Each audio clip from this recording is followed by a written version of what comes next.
Hello, in this video I want to show you how to change name for your iRobot Roomba J7 Plus.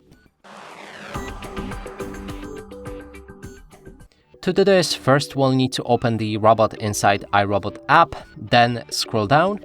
At the bottom you should find the product settings. You can click on about your robot name, and inside there's a product name.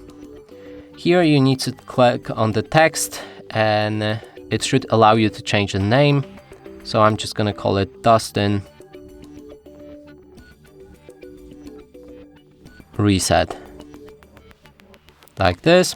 And now don't just go back, click on the enter button on your keyboard and that should change the name.